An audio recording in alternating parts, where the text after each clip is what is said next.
இயேசு கிறிஸ்துவின் நாமத்தினால் இந்த நாள் தேவனுடைய வார்த்தையின் மேலுக்கு உங்களை அன்போடு வரவேற்கிறோம்.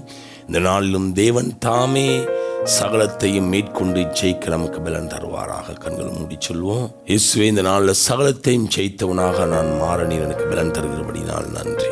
அல்லேலூயா. இந்த நாள் தியானிப்பதற்காக எடுத்துக்கொண்ட வேத பகுதி மாற்கு எழுதின புத்தகம் 5வது அதிகாரம் 4வது வசனம் இப்படியாக சொல்கிறது. அவன் அநேக தரம் விலங்குகளாலும் சங்கிலிகளாலும் கட்டப்பட்டிருந்தும் சங்கிலிகளை முறித்து விலங்குகளை தகர்த்து போடுவான். அவனை அடக்க ஒருவராலும் கூடாதிருந்தது. அன்பானவர்களே, இந்த பகுதியில அநேக ஆவிகள் பிடித்திருந்த ஒரு மனிதனை குறித்து வசனம் சொல்லுகிறது. இது பொல்லாத ஆவிகள், அசுத்த ஆவிகள் என்று சொல்லலாம். பொல்லாத ஆவிகள், ஒவ்வொரு ஆவிகளுக்கும் ஒவ்வொரு கிரிகை உண்டு. பொய் சொல்கிற ஒரு ஆவி உண்டு, களவு செய்கிற ஒரு ஆவி உண்டு. அப்படி எல்லாத்துக்கும் தனித்தனியாய் ஆவிகள் உண்டு.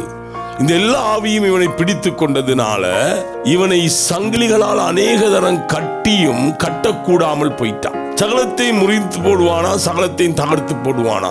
இது பொல்லாத ஆவிகளுடைய ஆவிகள் இருந்த ஒரு மனிதன் செய்கிற ஒரு காரியம். அன்பானவர்களே, சற்று சிந்தித்து பாருங்க.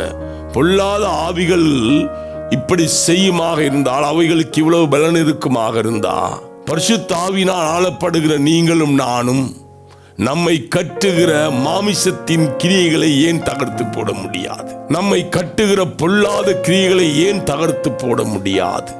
பொல்லாத ஆவியுடையவன் பெரிய சங்கிலிகளை உடைத்துக் கொள்கிறான். அது மாமிசத்துக்குரிய ஆவிகள். அந்த ஆவிகள் மாமிசத்தின்படி கிரியை செய்ததுனாலதான் பொல்லாத ஆவிகள் என்று அவைகளுக்கு பேர், அசுத்த ஆவிகள் என்று பேர். நம்மை ஆவியில் கட்டி வைத்திருக்கிற அநேக காரியங்களை உடைத்து போடும்படியாக அந்த ஒரே ஆவியானவர் அநேக கிரியைகளை நடப்பிக்கிறவர். நம்மை ஜெபத்தில் உற்சாகப்படுத்துகிறவர், வேத வாசிப்பில் உற்சாகப்படுத்துகிறவர், உண்மை சொல்லும்படியாய் நம்மை ஏவுகிறவர், உத்தமமாய் வாழும்படி நம்மை ஏவுகிறவர், பரிசுத்தமாய் வாழும்படி நம்மை அல்லேலூயா அழைக்கிறவர். அவருடைய பலத்தினால் அசுத்தமானவைகளை உடைத்து அவன் சங்கிகளை தான் முடித்தான், சங்கிகளை தான் தகர்த்து போட்டான்.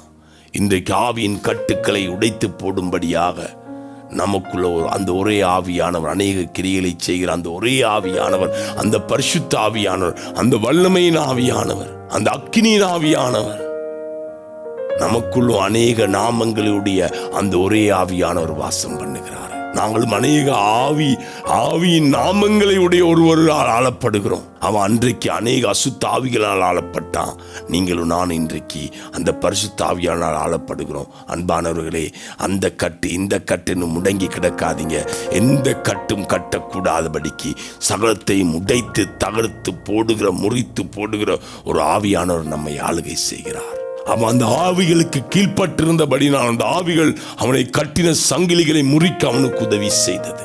இன்றைக்கு நீங்கள் நான் ஆவியானவருக்கு கீழ்ப்படிந்து ஆவியானவருக்கு அடிமையை போல் இருப்போமாக இருந்தா, ஆவிக்குரிய வீதியாய் வான மண்டலங்கள் எங்களுக்கு விரோதமாய் கிரியை செய்த பொல்லாத ஆவிகளை ஜெயிக்க ஆவியானவர் நமக்கு பலன் கொடுப்பார். அவனை பிடித்திருந்த அந்த பொல்லாத ஆவிகள் சங்கிலிகளை உடைக்க உதவி செய்தது போல, ஆவிக்குரிய ரீதியாக நம்மை கட்டி வைத்திருக்கிற சகல கத்தத்துவங்களையும் அதிகாரங்களையும் துரைத்தனங்களையும் உடைத்து போட நல்ல ஆவியானவர் நமக்கு உதவி செய்வார். காரியம் அவன் கீழ்பட்டிருந்தா, நாங்க ஆவியானவருக்கு கீழ்ப்படையில்லை.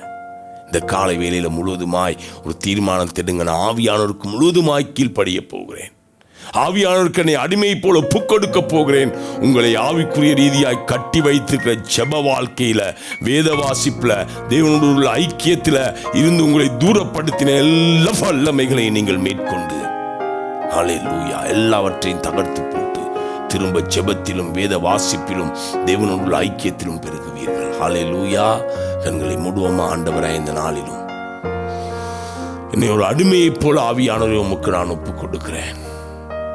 என்னை கட்டி வைத்திருக்கிற எல்லா பொல்லாத ஆவிகளையும் நான் உடைத்துக் கொண்டு வெளியே வர என்னையும் என்னை கேட்கிறவருக்கு உதவி செய்வீராக. இயேசுவின் நாமத்தினால பிதாவே, ஆமென். கர்த்தர் தாமே உங்களை ஆசீர்வதிப்பார்.